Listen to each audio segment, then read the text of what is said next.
नमस्कार। आज जो प्रेस कॉन्फ्रेंस करी गई है, इसका बेसिक मकसद है कि पूरे देश में जिस प्रकार से केंद्र सरकार ने एक माहौल बनाया गया है कि कांग्रेस महिला आरक्षण बिल के विरोध में है, जो सच्चाई है वो हम आपके सामने लाना चाहते हैं। जो नारी शक्ति बंधन अधिनियम 2023 है, जो तब 2023 में पास हो गया था, उसको पुनः पास करने की बात भारतीय जनता पार्टी ने करी और विशेष सत्र बुलाया भी। हालांकि 10 दिन पहले लोकसभा खत्म हुई थी, इलेक्शन चल रहे थे, लेकिन 16, 17, 18 अप्रैल का विशेष सत्र बुला के उन्होंने प्रयास किया कि ये बिल को पास किया जाए। हालांकि ये तो था ही नहीं, बिल तो परिसीमन का था। तो जनता की आंखों पे पट्टी बांधने का काम भारतीय जनता पार्टी ने करा। 2 दिन बहुत बहस हुई, सब कुछ हुआ, सबने अपने विचार रखे। प्रियंका जी ने, राहुल जी ने, खड़गे जी ने, सबने अपने पूरे अच्छे मजबूत तरीके से विचार रखे और जब देखा तो ये बिल महिला आरक्षण का तो था ही नहीं। जिस प्रकार से भारतीय जनता पार्टी ने पूरे देश में जो माहौल बनाया है, उससे मुझे लगता है कि भारतीय जनता पार्टी पूर्ण रूप से महिला विरोधी है। ये महिलाओं के पक्ष में ना तो कोई बिल लाई है और इतने बड़े बड़े कांड हुए हैं, जैसे उन्नाव कांड हो गया, उत्तराखंड में अंकिता भंडारी मर्डर केस हुआ, उस बारे में कोई जवाब नहीं देते हैं। तो मुझे नहीं लगता इस देश की जनता को इनसे कोई उम्मीद रखनी चाहिए। जब हम महिला आरक्षण की बात करते हैं तो देखिए, ये राजीव गांधी जी 1989 में जब प्रधानमंत्री थे, उन्होंने इसकी शुरुआत की थी। उनकी सोच थी कि महिलाओं को उनका अधिकार मिलना चाहिए। तो उन्होंने पंचायती राज और लोकल बॉडी इलेक्शंस में रिजर्वेशन की बात करी 33% और रिजर्वेशन लागू भी हुआ 93। राजस्थान की हम बात करें तो राजस्थान में हमारे अशोक गहलोत सरकार ने इसको 50% भी कर दिया। ये बहुत बड़ी बात है। तो देश की जो आधी आबादी है, उसका आधा हक महिलाओं को मिला, लेकिन ये कांग्रेस पार्टी ने ही दिया।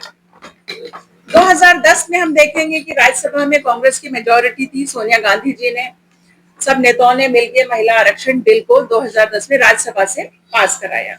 लोकसभा में हमारा बहुमत नहीं था, तो वहां ये बिल पास नहीं हो पाया, इसलिए वो लागू नहीं हो पाया। 2014 में जब केंद्र में बीजेपी की सरकार बनी, जहां मोदी जी ने जनता से वादा किया था कि महिला आरक्षण बिल को वो इम्प्लीमेंट करेंगे, लेकिन जब उनकी सरकार बनी, उन बहुमत था उनका, तब भी उन्होंने इस पे ध्यान नहीं दिया, उसको लागू उन्होंने नहीं करा। राहुल जी ने 2016 में उनको चिट्ठी लिखी कि आपका बहुमत है, महिला आरक्षण बिल को लागू कर दीजिए, लेकिन उनके कान पे जू भी नहीं रहेगी। 2018 में सोनिया जी ने भी चिट्ठी लिखी कि इस महिला बिल को लागू करिए, आधी आबादी का मामला है, उनके हक का मामला है, इसे लागू करिए। उन्होंने कुछ नहीं किया। 2023 में यह बिल आया, इसका सबको सहयोग रहा और महिला बिल पास हो गया। लेकिन इसमें यह कहा गया कि पहले जनगणना होगी, परिसीमन होगा, फिर इसको लागू किया जाएगा। जनगणना की हम बात करें तो देखिए, 2001 की जनगणना हुई, 2011 की जनगणना हुई, 2021 में जनगणना नहीं हुई। केंद्र सरकार चाहती तो करा सकती थी, लेकिन उन्होंने बहाना लगा दिया कोरोना का, 10 बहाने, उनकी नियत में खोट था, उन्होंने जनगणना नहीं कराई। तो इसी बेसिस को लेके उन्होंने कहा हम कैसे लागू करें इस महिला बिल। अभी तक भी 2026 आ गया, लेकिन जनगणना अभी तक नहीं हुई है। हर 10 साल में जनगणना होना जरूरी होता है और हर 25 साल में परिसीमन होता है, क्योंकि विधानसभा और लोकसभा में इतनी जनसंख्या बढ़ जाती है, तो उनका परिसीमन करना जरूरी होता है और हमेशा होता भी आया। लेकिन उन्होंने इस काम को भी नहीं किया। अब जो ये 3 दिन का विशेष सत्र था, उसमें उनका मकसद था परिसीमन बिल को पास करना, और कोई रूल, कोई कायदे, कोई नियम नहीं। इसके इतना बड़ा मुद्दा है परिसीमन का बिल, इसके बारे में कोई सर्वदलीय बैठक उन्होंने नहीं बुलाई, किसी से चर्चा उन्होंने नहीं करी, गाना गाते रहे महिला बिल और चुपचाप से चोरों की तरह वो ये परिसीमन बिल को पास कराना चाहते थे। तो ये लड़ाई अब कांग्रेस लड़ रही है कि आज करो, अभी करो।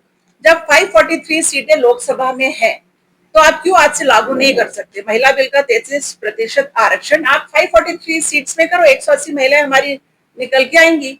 लेकिन उनका कहना है नहीं, 2029 में करेंगे हम, जब हमारी 800 साढ़े 800 सीटें हो जाएगी। ये क्या मतलब? इसे कहते हैं चोर की दाढ़ी में तिनका। जो काम आज हो सकता है, क्यों नहीं करते हैं? तो यही हमारा मुद्दा है। कांग्रेस ने कहा है कि हम प्रोटेस्ट करेंगे, बड़े बड़े अभियान चलाएंगे। ऑल इंडिया महिला कांग्रेस पोस्ट कार्ड अभियान चला रही है, सिग्नेचर कैंपेन चला रही है, प्रोटेस्ट चला रही है, सब कुछ कर रही है। जब तक महिला आरक्षण बिल लागू नहीं होगा, तब तक हम चुप नहीं रहेंगे, निरंतर बीजेपी के पीछे लगे रहेंगे और इसको हम लागू करा के ही दम ले। देखिए 2023 में बिल पास हो चुका है, सर्वसम्मति से पास किया, कांग्रेस ने इसका पुरजोर सपोर्ट भी किया था, लेकिन उसको क्यों लागू नहीं किया? भारतीय जनता पार्टी की सरकार थी ना, लोकसभा में फुल मेजोरिटी थी ना, क्यों नहीं नोटिफिकेशन किया उन्होंने? क्या किस चीज ने उनको रोका था? उनकी नीयत में खोट था। हमेशा से देखा गया भारतीय जनता पार्टी आरोप लगाने में बहुत मास्टर है, झूठे सपने दिखाने में मास्टर है। 2014 में अच्छे दिन आएंगे, 15 लाख रुपए देंगे, उसका इंतजार आज 12 साल होकर जनता कर रही है ना। तो मतलब उनके झूठ का तो कोई अंत ही नहीं है। ये लोग, आप लोग भी अच्छे से इस बात को जानते हैं कि उनकी नीयत खोट था, वरना 2023 में लागू कर। हम कहते हैं आज कर दो, हम कहते हैं आज कर दो। 543 सीट्स है ना, अभी मॉनसून सेशन स्टार्ट होने वाला है, मॉनसून सेशन में इस पर चर्चा हो और हम अच्छे से बिल पास कर देंगे। क्यों नहीं करेंगे? बिल तो पास है, उसको इम्प्लीमेंट करने की बात करो। और परिसीमन किस प्रकार से होगा हमारी विधानसभाओं का, लोकसभाओं का, उस पर चर्चा करो, नियम कायदे बनाओ और करो, कोई नहीं रोक रहा। लेकिन ये तो करना ही नहीं चाहते। देखिए मोदी जी से मुझे ज्यादा उम्मीद नहीं है, वो हमेशा नारियों की मजबूती की बात करते हैं, लेकिन उन्होंने, मुझे नहीं लगता आज तक उन्होंने कोई एक भी काम महिलाओं की मजबूती के लिए किया है। वरना महिलाओं पे अत्याचार बढ़े हैं। आप यूपी को देख लीजिए ना, इतने अत्याचार हुए, महिलाओं के मर्डर हुए, मणिपुर जल रहा था 1.5-2 साल से, महिलाओं पे खुलेआम रेप किया गया, लेकिन मोदी सरकार ने एक आवाज नहीं उठाई, कुछ नहीं किया, उन्होंने जवाब तक नहीं दिया। वो तो बोलना जानते हैं, सुनना थोड़ी जानते हैं। वो अपनी मन की बात करके दुनिया को सुना देते हैं, लेकिन लोगों की मन की बात सुनने की हिम्मत उनमें नहीं है। राष्ट्र को संबोधन करके उन्होंने क्या पाया? ऐसे बोलने से जनता मान लेगी? अब इस देश की जनता सब जानती है। ये तो बौखलाए हुए हैं क्योंकि बंगाल इनको नहीं मिलने वाला। इनकी बहुत उम्मीदें थी, लेकिन बंगाल कभी नहीं मिलेगा। ममता बनर्जी वहां सरकार बनाएंगी, तमिलनाडु में कांग्रेस और उनके अलायंस सरकार बनाएंगे, केरला में हमारा यूडीएफ सरकार बनाएगा, पुडुचेरी में हमारी सरकार आएगी। तो इससे बौखलाए हुए थे, इसीलिए उन्होंने 3 दिन का ये विशेष सत्र बुलाया कि इसमें ये कर देते हैं तो तमिलनाडु और बंगाल में कुछ उनको फायदा हो जाएगा। लेकिन ऐसा संभव नहीं हो सकता। देश की महिलाएं बहुत जागरूक हैं, वो अपने अधिकारों को जानती हैं और अपनी लड़ाई लड़ना भी अब वो जानती है। लेकिन आप तो जानते हैं बीजेपी के कानों पे जू नहीं रहे, वरना वसुंधरा राजे जी धौलपुर से आती है। यहाँ सड़कों की हालात जो मैंने भी देखा है, कल शाम को बद से बदतर होते जा रहे हैं। यही धौलपुर नहीं, पूरे राजस्थान में जब कांग्रेस की सरकार थी, अशोक गहलोत जी ने सड़कों का जाल बिछा दिया था। लेकिन अब रिपेयर की भी बात करो तो इनके पास रिपेयर के भी पैसे नहीं है। महिलाओं को समझ गया कि मोदी झूठ बोलता है और महिलाओं को धोखा देता है, महिला विरोधी है। देखिए काट की हांडी बार बार नहीं चढ़ती, 2014 में चढ़ गई, अब चढ़ने वाली नहीं। कांग्रेस हमेशा महिलाओं के पक्ष में रही है। 33% का आरक्षण कांग्रेस ने दिया है, राजीव गांधी जी ने दिया है। राजस्थान में 50% का आरक्षण कांग्रेस की सरकार ने दिया है। और क्या दे, आप बताइए, और क्या दे सकते हैं? बीजेपी ने क्या दिया है, पूछो उनसे, उनके पास तो इस बात का जवाब नहीं है। उनके केंद्रीय मंत्रिमंडल में जो महिलाएं हैं, उनका फोटो एक पेपर में कभी छपते हुए आपने देखा है क्या? नहीं देखा। महिलाएं अपना अधिकार लेके रखें। आधी आबादी आधा हक, आज दो अभी दो, ये हमारा नारा है जिसे हम हासिल करके रहेंगे। जो प्रधानमंत्री अपनी ब्याहता बीवी को सम्मान नहीं दे पाया, उसको छोड़ के बैठ गया, वो देश की महिलाओं को सम्मान देगा? कैसे देगा?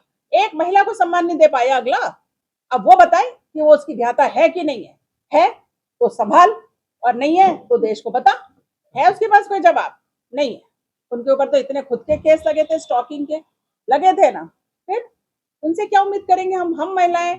हमारे प्रधानमंत्री नरेंद्र मोदी जी से कोई उम्मीद नहीं रखते।